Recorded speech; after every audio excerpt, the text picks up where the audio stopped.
Damaikan hati, sejukkan jiwa. 107,7 FM Radio Suara Nabawi Pasuruan.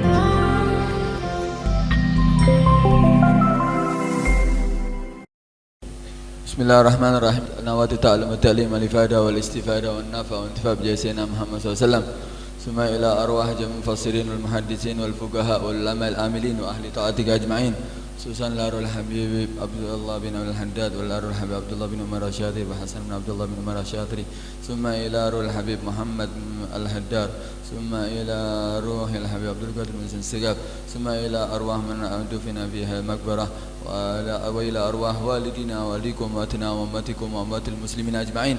Anna Allah yataghashahum bir rahmati wal maghfirah wa yaskinuhum al-jannata fi khairin wa lutfin wa afiyah wa anna Allah yaftahna futuhal arifin ويفقهنا في الدين ويعلمنا المتاويل وأن الله يرزقنا علما نافعا وقلبا خاشعا وعلما متقبلا في خير ولطف وعافية وإلى حضرة النبي محمد صلى الله عليه وسلم. الفاتحة.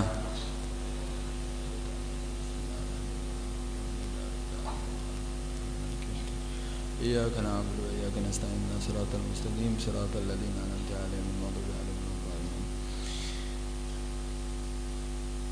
Bismillahirrahmanirrahim. Qala Rasulullah sallallahu alaihi wasallam, ad-diyafatu salasatu ayyam, fama kana wara'a dzalika fahuwa sadaqah. Meneruskan daripada hadis dari kitab Syifa'us Sagim, itu sampai dalam pembahasan ad-diyafah. Di sini pembahasan yang akan dibahas yaitu tentang bertamu, adab-adab tata cara sopan santun untuk bertamu. Nabi SAW bersabda, ad-diyafah salasatu ayyam, bertamu itu batasnya 3 hari.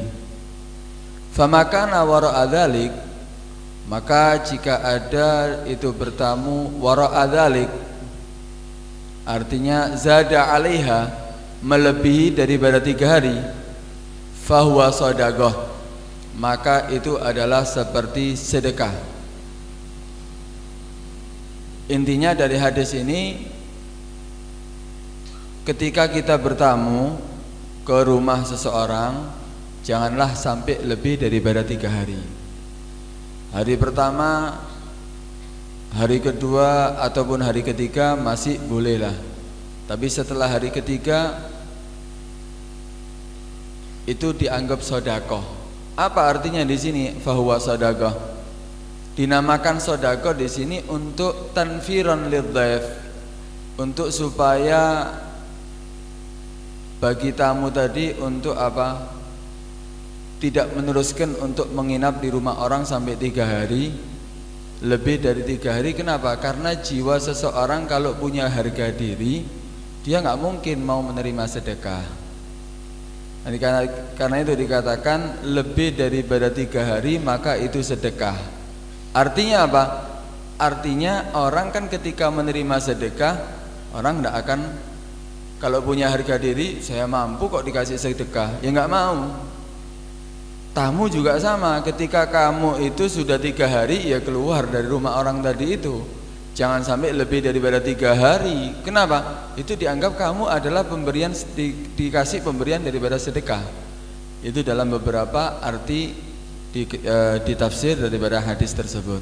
Ada yang mengartikan fahuwa shadaqah, artinya shadaqah itu kan sudah diketahui bahwa orang itu kan tidak wajib kalau sedekah.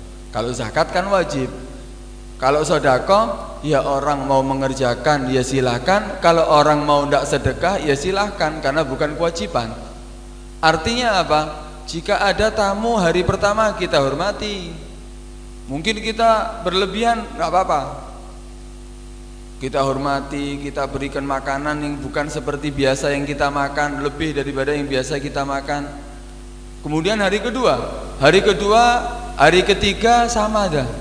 Kita kasih, kita hormati, tapi juga apa? Makanannya tidak berlebihan seperti hari pertama.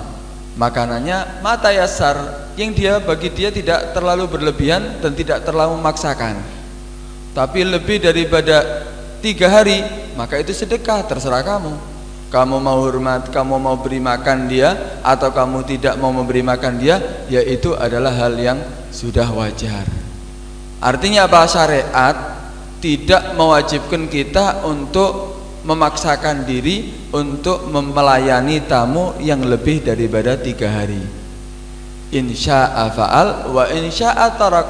Dia mau mengerjakan, mau memuliakan tamu, ya silakan. Enggak, ya tetap kamu sudah dianggap memuliakan tamu. Kenapa? Karena sudah 3 hari. Nah, disinilah sebetulnya ada perbedaan pendapat daripada ulama. Ikramud dhaif, memuliakan tamu itu hukumnya apa? Kalau dalam mazhab Imam Syafi'i ataupun kebanyakan daripada ulama seperti juga Imam Malik, Imam Abu Hanifah, dhiyafah di situ hukumnya apa? Ikramud dhaif, melayani tamu itu hukumnya apa? Sunnah. Tapi sebagian ulama seperti Al-Laits atau Imam Ahmad bin Hanbal, melayani tamu atau memuliakan tamu itu hukumnya adalah wajib, tapi kewajibannya itu hari pertama. Jadi ketika ada tamu yang bertamu, ya harus kita muliakan. Kita harus muliakan. Kenapa? Karena ada hadis dari Nabi sallallahu alaihi wasallam, "Man kana yu'minu billahi wal yawmil akhir falyukrim dhaifahu." Barang siapa yang beriman dengan Allah Subhanahu wa taala dan dengan hari akhir, maka sepatutnya dia untuk memuliakan tamunya. Nah, disinilah ada yang berpendapat hukumnya wajib, tapi fil yaum wal lailah, itu 1 hari 1 malam. Selebihnya hukumnya tidak wajib. Ada hadis lain yang mengatakan ad-dhiyafah salah 1 ayyam, bertamu itu 3 hari. Wa jaizatuhu yaum wa lailah. Pemberian jaizah di sini diartikan apa? Ihtimam, dia semangat untuk memuliakan tamunya, yaitu seperti tadi itu. Ketika ada tamu datang, hari pertama kita berikan makanan, bukan seperti setiap hari daripada makanan kita. Mungkin setiap hari kita satu menu makanan, tapi ketika ada tamu, wah, kita beri lebih daripada 1 menu, sampai 2 menu makanan, 3 menu makanan, ditambahi buah mungkin. Kan biasa gitu ketika ada tamu yang baru. Nah, itu ajaizatu yaumul lailah. Pemberian untuk lebih tadi itu yaitu apa? 1 hari 1 malam. Wala yahillu lirajulin, dan tidak halal bagi seorang lelaki, ini terusan dari hadisnya tadi. Wala yahillu lirajulin muslim ayyugi ma inda akhihi hatta yu'simu. Tidak halal bagi seorang lelaki muslim dia bertamu, bermukim, tinggal di tempat daripada saudaranya muslim hatta yu'simu, sehingga yu'simu itu membuat tamu tadi, membuat apa, sahibul bait tadi yang punya rumah tadi bisa berbuat dosa. Tanya sahabat, qalu ya Rasulullah wa kaifa yu'simu?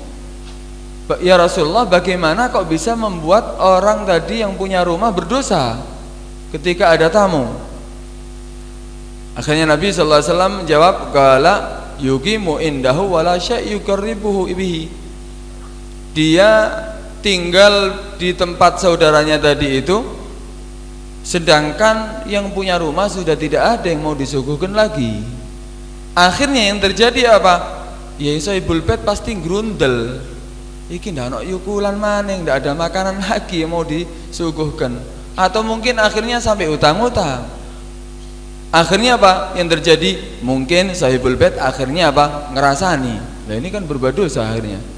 Mungkin dia tidak senang lagi, bukan dengan wajah yang tersenyum, akhirnya mulai agak merengut orang sahibul baitnya. Kenapa? Karena sudah lebih daripada 3 hari. Ini menguatkan daripada hadis yang tadi itu. Karena itu orang bertamu itu ada adab dan tata caranya. Ketika bertamu ada adabnya. Di antaranya ini yang tadi disebutkan, ya kalau bertamu jangan lama-lama, kecuali kecuali kalau sahibul baitnya memang senang atau memaksa seandainya. Tak boleh nginep tempat lain, harus di sini. Mau berapa hari pun harus di sini. Jangan pulang 1 bulan di sini. Maksa. Sahibul baitnya sudah maksa. Dari hatinya memang kelihatan kan bedanya kalau memang itu cuman apa istilahnya abang-abang lambe ya. Istilahnya apa? Cuman dia tidak sesungguhnya dari hatinya. Ada bedanya kalau tahu oh ini dari hatinya memang maksa sampai tasnya seandainya diambil ya taruh kamarnya langsung, kemudian sandalnya seandainya disembunyikan. Nah, itu menunjukkan apa? Memang dari hati nih orang. Nah, kalau seperti itu lebih daripada 3 hari ya nggak apa-apa. Memang dia ridho sudahan yang punya rumah, bahkan senang. Tapi kalau seandainya tidak seperti itu, jangan lebih daripada 3 hari. Nabi yang memberitahu jangan sampai lebih dari 3 hari. Kenapa? Kasihan sahibul bait. Akhirnya apa? Terpaksa sampai akhirnya terpaksa dia melayani, terpaksa semuanya. Nah, ini tidak bagus. Itu diantara adab yang pertama. Kemudian adab yang lain ketika kita ini mau bertamu, tentunya kita bertamu masuk ke rumah orang kan, masuk ke rumah saudaranya, semuslim atau ke rumah yang lainnya. Walhasil dia ketika bertamu di situ adab yang pertama harus kita perhatikan yaitu apa? Ketika kita mau masuk rumah harus dengan etikat yang baik, harus dengan niat yang baik. Kita mau bertamu untuk apa? Mau bertamu untuk menyambung tali persaudaraan, untuk bertanya tentang hal sesuatu urusan dunia ataupun urusan agama, untuk seandainya urusan kerja, untuk seandainya ada permasalahan yang harus dibicarakan. Ada etikat yang baik. Bukan niat mau bertamu ke rumah orang tidak ada niatan sama sekali. Untuk apa kamu bertamu? Atau malah etikatnya apa? Niatnya jelek. Untuk apa kamu bertamu? Wah, ini pumpung wayahe musim mangga ya. Biasanya dia ngunduh, paling kalau bertamu dikasih nanti. Nah, ini etikatnya tidak baik. Harus punya apa? Apalagi kalau sampai punya niat yang jelek. Saya mau masuk rumah ini, ya kalau biasanya yang punya rumah ini teledor, HP keleleran kadang-kadang. Wah, ini kesempatan ini. Saya mau ambil nanti di sana. Niatannya sudah jelek. Ah, ini tidak boleh. Bukan termasuk adab daripada bertamu nih. Berarti yang pertama harus dia punya etikat yang baik, punya niat yang baik. Kemudian yang kedua, tidak memberatkan bagi tuan rumah. Kalau kita bertamu ini jangan sampai memberatkan tuan rumah. Sampai dikatakan sama Nabi, ojo lebih dari 3 hari. Lebih dari 3 hari, wah itu sudah dianggap sedekah. Kamu mau kasih sedekah, padahal kamu mampu, padahal kamu punya harga diri seandainya. Karena itu Pak, ketika kita bertamu jangan sampai memberatkan orang. Kita kan tahu keadaan dia. Oh mungkin dia keadaannya lagi lagi kerjaannya sulit. Kita di situ nginep sampai berapa hari. Nah, ini memberatkan. Kita harus tahu diri. Ketika yang kita tamui tadi itu dalam keadaan mungkin tidak senang ketika ada tamu, ya jangan kamu bertamu. Itu adalah tamu yang baik. Itu yang kedua. Kemudian yang ketiga, kalau mau bertamu itu pilih waktu yang tepat. Memang waktu untuk berkunjung. Jangan sampai kita bertamu seandainya di waktu yang kurang tepat, seperti di malam hari. Akhirnya apa? Yang punya rumah juga kaget, ini ada apa tamu malam-malam? Atau tetangganya mungkin juga kaget, ada apa ini? Kok sampai ada tamu malam-malam? Makanya itu cari waktu yang tepat untuk berkunjung. Waktu istirahat didayoi. Nah, ini tidak tepat. Akhirnya apa? Ya ditemani. Ya akhirnya dia tetap memuliakan itu tamunya. Tapi apa? Dengan berat hati. Kenapa? Waktu tidurnya akhirnya tersita. Waktu istirahatnya akhirnya dia tersita. Karena itu apa? Cari waktu yang tepat. Nabi sendiri, Nabi SAW ketika pulang ke rumahnya jika terlalu malam, dikatakan karena Rasulullah SAW la yutarriku ahlahu lailan wa kana ya'tihim ghadwatan aw asyiyatan. Nabi itu ketika datang di malam hari, Nabi tidak mau mengetuk pintu rumahnya. Ditunggu sampai pagi atau sampai sore hari baru Nabi masuk mengetuk pintunya. Ini rumahnya sendiri. Tidak ingin mengganggu daripada keluarganya yang sudah istirahat Dia kadang-kadang Nabi malah rela untuk tinggal di masjid menunggu sampai pagi, baru dia masuk rumahnya. Apalagi rumahnya orang, ini rumahnya sendiri. Itulah ya, Nabi mengajarkan kita kalau bertamu ya cari waktu yang tepat. Ada satu cerita, kan dikatakan di situ termasuk daripada orang yang sering tidur di sore hari itu bisa menyebabkan junun. Jadi orang yang tidur setelah asar itu bisa menyebabkan apa? Gila. Kalau sering-sering. Bahkan ada yang mengatakan kalau genap 40 hari rutin, ini obatnya gila ini kalau pingin gila ya. Kalau rutin 40 hari langsung berkesinambungan gitu 40 hari, maka insya Allah akan lulus jadi orang gila. Pernah ada orang yang tidak percaya dia. Ada opoai turu tang bulu dino jadi edan. Tidak percaya saya mau buktikan. Setiap sore saya mau tidur selama 40 hari. Benar dibuktikan sama dia. Hari pertama setelah asar tidur, hari kedua, ketiga, terus sampai 40 hari. Setelah 40 hari ternyata dia tidak merasa gila. Buktinya saya masih waras, tidak gila. 40 hari saya tidur.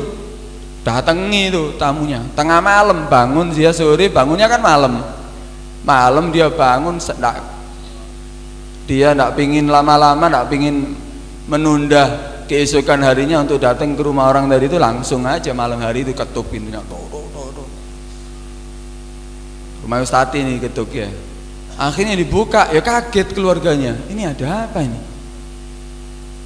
Pak Ustadz, Anda waktu itu pengajian ngomong kalau tidur 40 hari, genap 40 hari langsung gila. Buktinya saya masih waras, saya bisa jalan ke sini, tahu rumah Anda. Oh iya. Ini loh jam. Ini jam piro? Ini jam berapa ini sekarang? Ini sudah tengah malam. Ada orang yang waras bertamu di tengah malam. Ini kan sudah tanda-tanda gila kamu ya. Ini sudah tanda-tandanya gila. Ini tidak tepat ya. Bertamu ke rumah orang tengah malam. Itu tanda-tanda orang gila sudah. Kecuali kalau memang sudah saling kontak. Udah. Ya. Nanti saya datangnya tengah malam gimana? Oh iya, saya tunggu seandainya. Tidak apa-apa. Kenapa? Karena sudah saling kontak. Pokok intinya kalau kita bertamu kepada seorang jangan sampai kita mengganggunya. Cari waktu yang paling tepat. Itu adalah diantara diantara daripada adab untuk bertamu. Kemudian yang selanjutnya, ketika bertamu ya harus minta izin kepada tuan rumah. Jangan langsung masuk seperti rumahnya sendiri. Rumahnya sendiri dia dianjurkan untuk kita ngetuk pintu, salam dulu kan gitu. Ini rumahnya orang, apalagi minta izin dulu, boleh masuk apa enggak? Kalau enggak boleh masuk ya pulang. Itu seperti sabda di dalam Al-Qur'an ya ayyuhalladzina amanu la tadkhulu buyutan ghaira buyutikum hatta tasta'nisu ay tasta'dinu wa tusallimu ala ahliha dzalikum khairul lakum la'allakum tadhakkarun. Hai orang-orang yang beriman, janganlah kamu masuk satu rumah daripada selain rumah kamu sehingga kamu minta izin dulu. Boleh nggak dia masuk? Ketok pintunya. Ketika ditanya siapa fulan, boleh saya masuk? Kalau memang boleh masuk ya silakan. Kalau enggak ya pulang. Mutusallimu ala ahliya, salam dulu kepada yang punya rumah. Itu adalah lebih baik bagi kamu kalau kamu ingin menjadi orang-orang yang termasuk orang-orang yang beruntung. Karena itu ketika bertamu jangan masuk rumah. Kadang-kadang orang yang punya rumah tidak ada, dia sudah masuk kamar, masuk naruh tas, kadang-kadang sudah mandi. Ini ghosab ini namanya.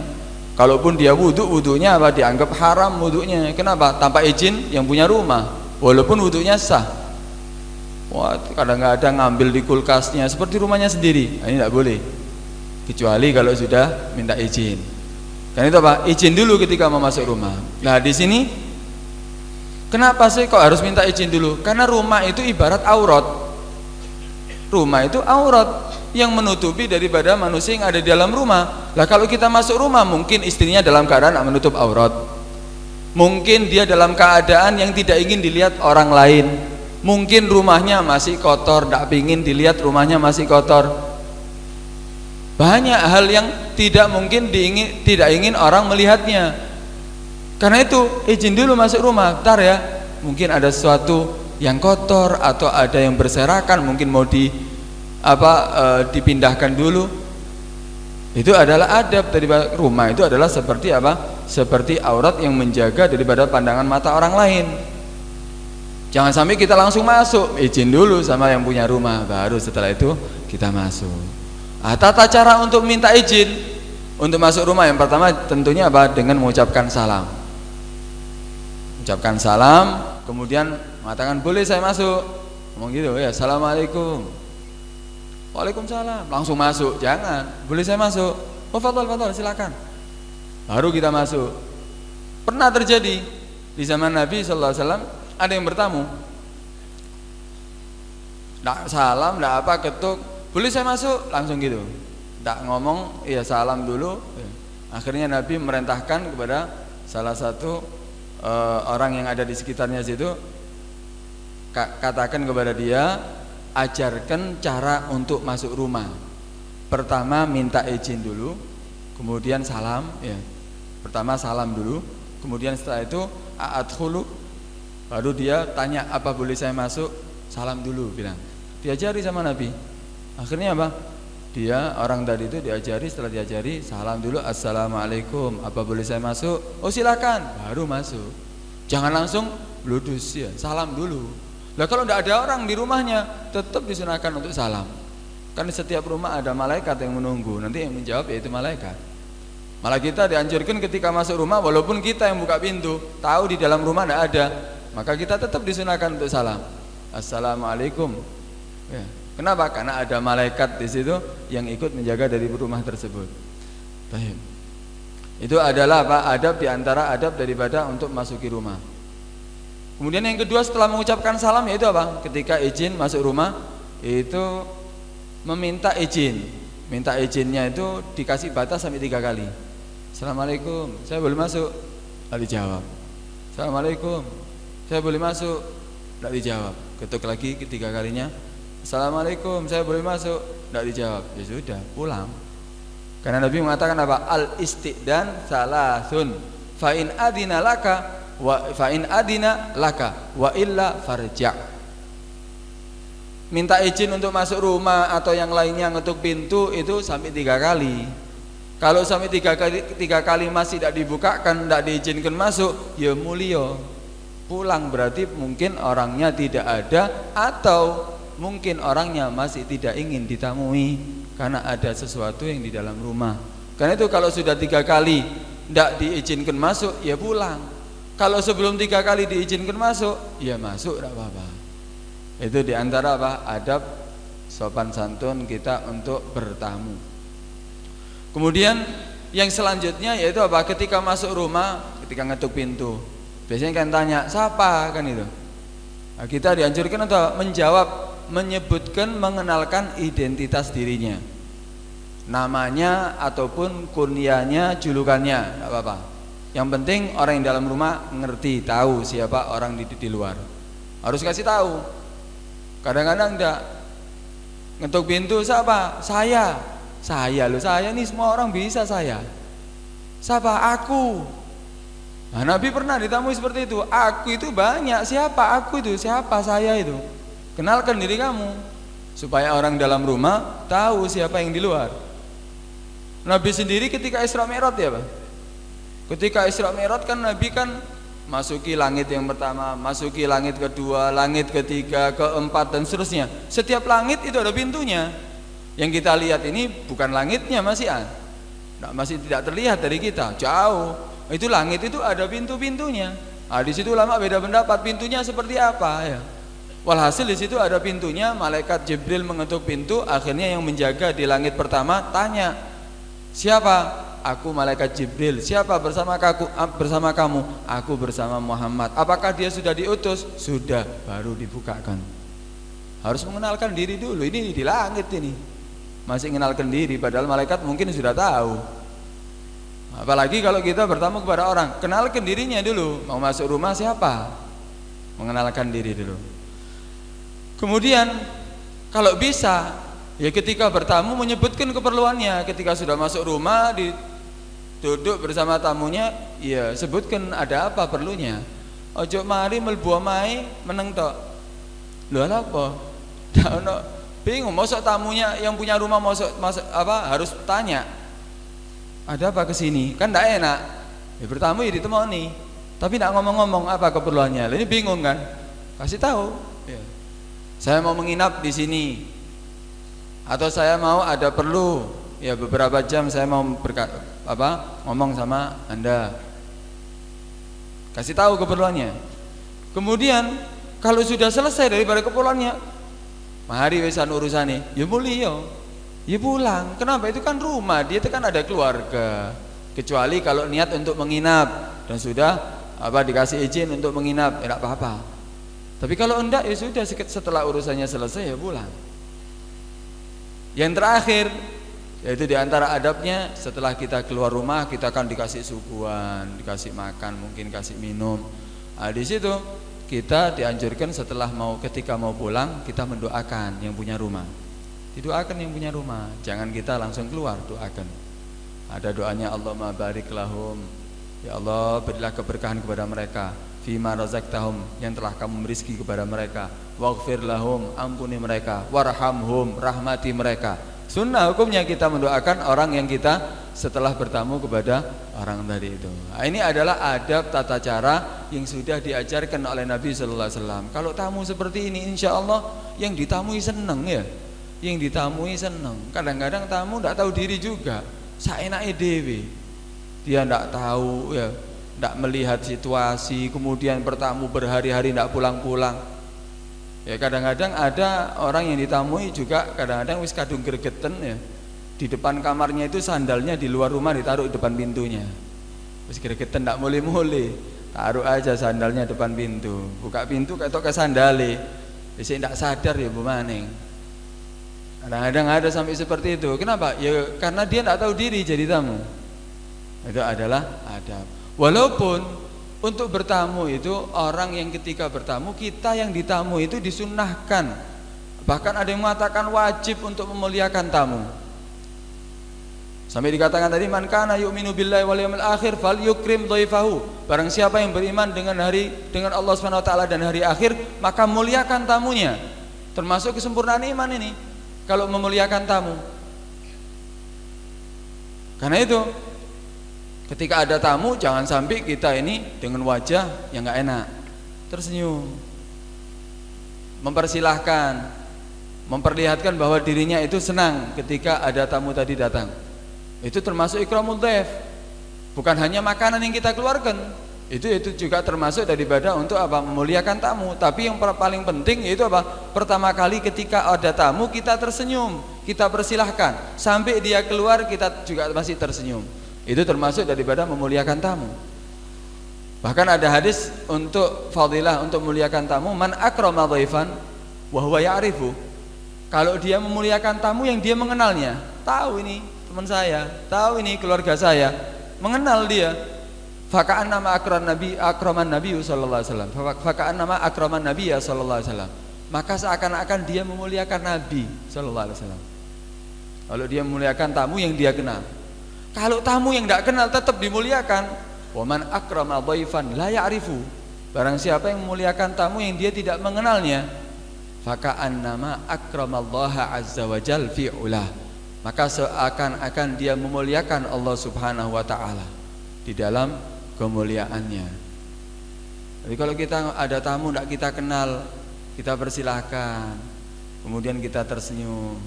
Kita dengan memberikan suguhan, makanan, minuman.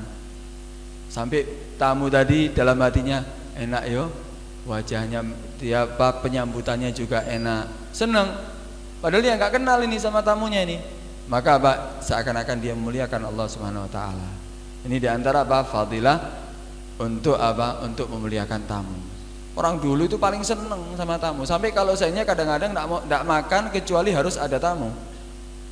Tidak makan kecuali harus ada tamu, seperti Nabi Ibrahim itu terkenal dengan memuliakan tamu dan senang dengan tamu. Bahkan Sayyidina Ali bin Abi Thalib pernah Sayyidina Ali ini menangis Sayyidina Ali ini. Ditanya sama keluarganya, Mayub Kika, apa yang membuat kamu menangis ini? Kenapa? Apa? Ada sebab apa? Akhirnya Sayyidina Ali mengatakan, lam ya'tini dhaifun mundu sab'ata ayyam. Tidak datang kepada aku sudah 7 hari, tidak ada tamu yang datang. Terus kenapa? Wa akhafu ayyakunallaha qad ahanani. Aku takut Allah menghinakan aku. Kenapa? Karena sampai tidak ada tamu 7 hari, sampai tidak ada tamu yang datang. Ditangisi karena tidak ada tamu sudah 7 hari. Nah, kalau kita kan kalau banyak tamu nangis, ya sebaliknya. Ketika ada tamu nangis, waduh tamu maning, suguhan maning ya. Kalau orang dulu enggak, pingin kalau ada tamu, berharap kalau ada tamu. Dan kita dianjurkan untuk apa? Memberikan jamuan. Apapun yang kita miliki, tapi tidak berlebihan. Bolehlah berlebihan, karena gini, dikatakan la yambagil israf illa fi mas'alatain. Kita ini tidak diperbolehkan untuk berlebihan kecuali dalam 2 hal. Jadi kita ini berlebihan itu nggak bagus. Yang sedang-sedang saja ya. Jangan berlebihan segala sesuatunya. Makan jangan berlebihan. Sholat pun tidak boleh berlebihan. Bahkan dikatakan makruh hukumnya setiap malamnya dia bangun malam semalam suntuk, makruh hukumnya. Kenapa? Takutnya nanti akhirnya apa? Akhirnya dia sudah capek, akhirnya medot sudah, tidak mau tahajud lagi dia. Bahkan ibadah, ya, puasa, tidak boleh puasa 1 tahun penuh, makruh hukumnya. Yang dianjurkan puasa apa? Dawud sehari puasa, sehari tidak, sehari puasa, sehari tidak. Itu paling afdalnya puasa. Tapi kalau puasa 1 tahun penuh, kalau dia puasa 1 tahun penuh hukumnya apa? Makruh. Bahkan kalau seandainya bisa menghilangkan daripada kewajibannya dia, akhirnya tidak bisa kerja dia karena lemes, haram bisa hukumnya. Ini ibadah tidak boleh berlebihan, kecuali 2. Segala sesuatu jangan berlebihan kecuali 2 hal. Yang pertama yaitu ikramud dhaif, memuliakan tamu, tidak apa-apa berlebihan. Khususnya apa? Hari pertama, tidak apa-apa. Kasih makanan, berbagai menu, makanan, minuman, buah-buahan, tidak apa-apa. Itu yang pertama. Yang kedua, sedekah. Yang kedua yaitu apa? Sedekah. Kalau sedekah berlebihan tidak apa-apa. Waduh, sedekahnya setiap hari 1 miliar, tidak apa-apa. Berlebihan dalam sedekah dianjurkan. Paham ya? Nah, karena itu ketika kita ada tamu ya kita muliakan. Bahkan Nabi sendiri pernah ditamui. Nabi ini pernah ditamui. Ada seorang tamu yang datang kepada Nabi sallallahu alaihi wasallam. Dia mengucapkan kepada Nabi, "Ya Rasulullah, inni majhudun." Ya Rasulullah, aku ini majhud. Majhud itu apa? Asabahul jahd. Kemudian wal masyaqqa wal haja wal ju'. Walhasil dia dalam keadaan butuh.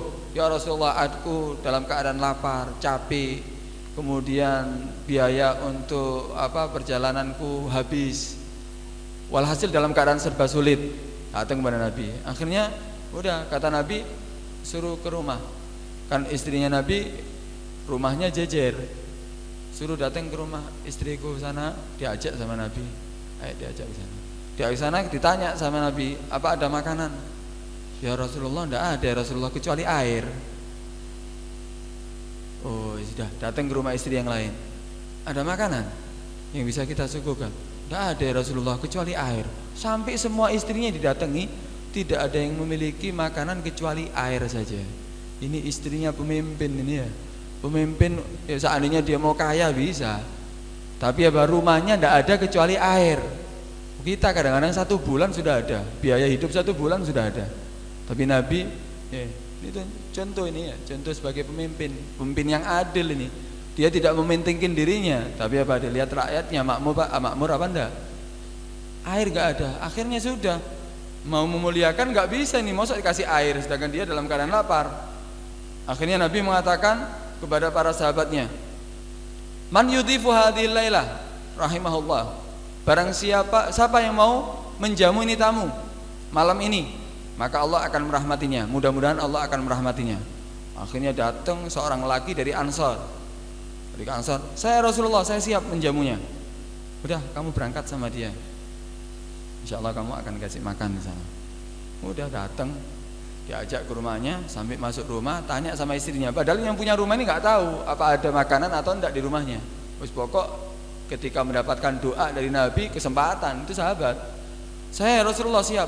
Padahal belum tahu di rumahnya ada makanan atau tidak. Masuk, tanya sama istrinya, ono panganan, ada makanan yang bisa kita, ada tamu.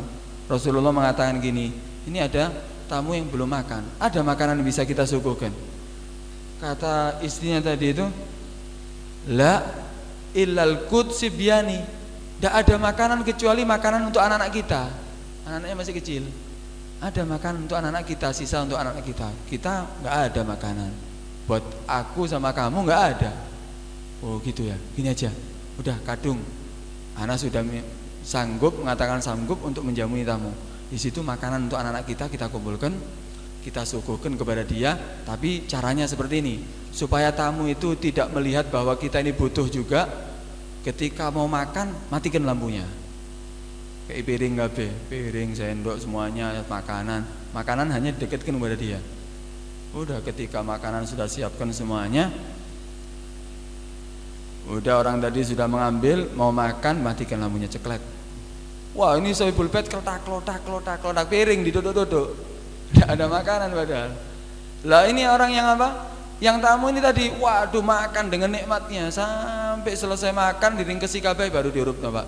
Apa lampunya dihidupkan lagi lampunya. Udah tamunya nggak tahu. Subuh, sholat subuh bersama Nabi langsung ngomong kepada orang tadi itu.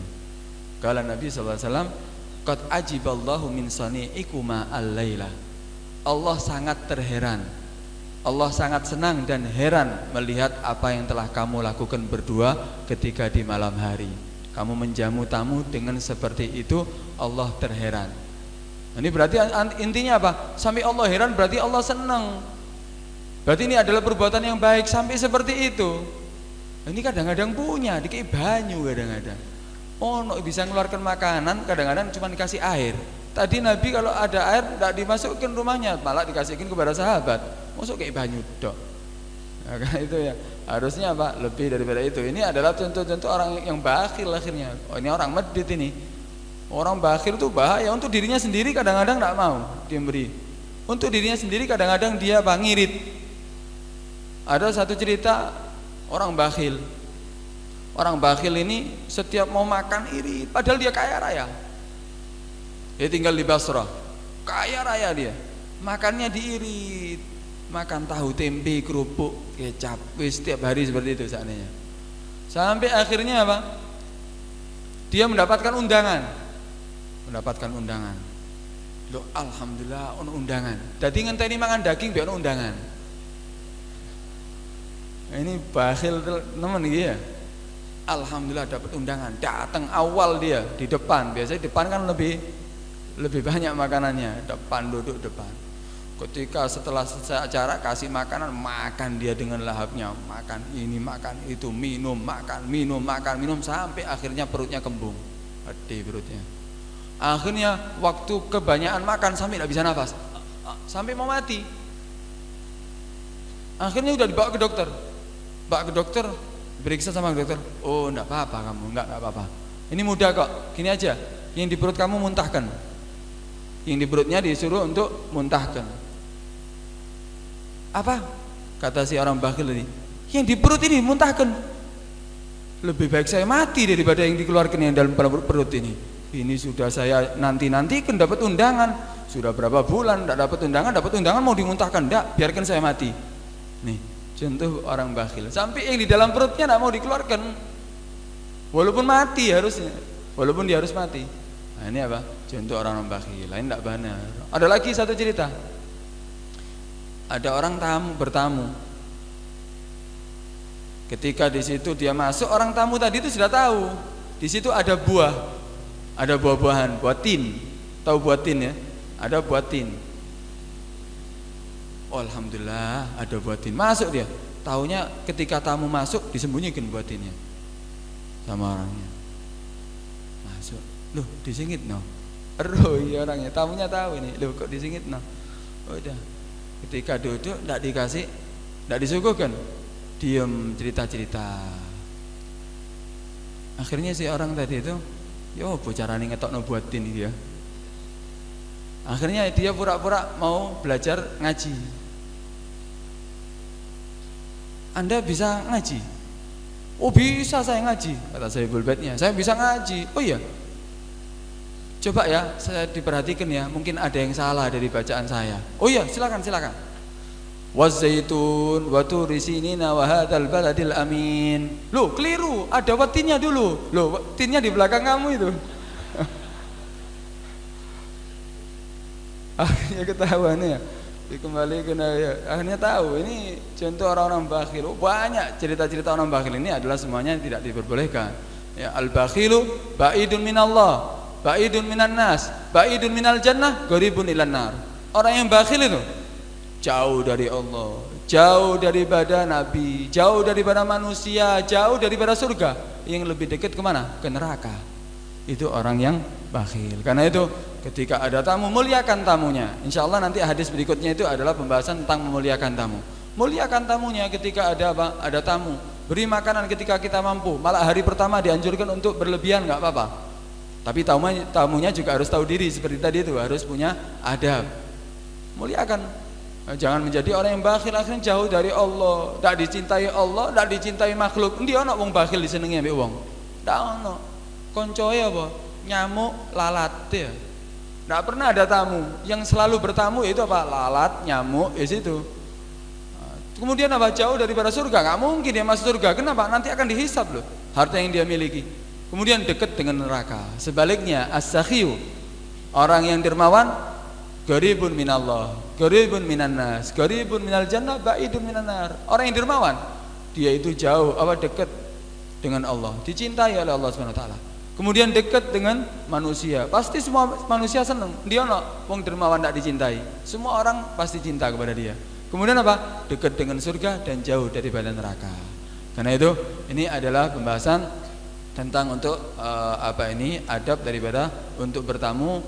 Kemudian disinggung juga masalah apa?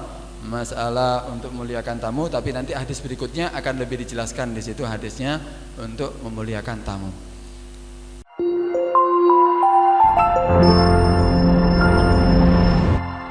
Damaikan hati, sejukkan jiwa. 107,7 FM Radio Suara Nabawi Pasuruan.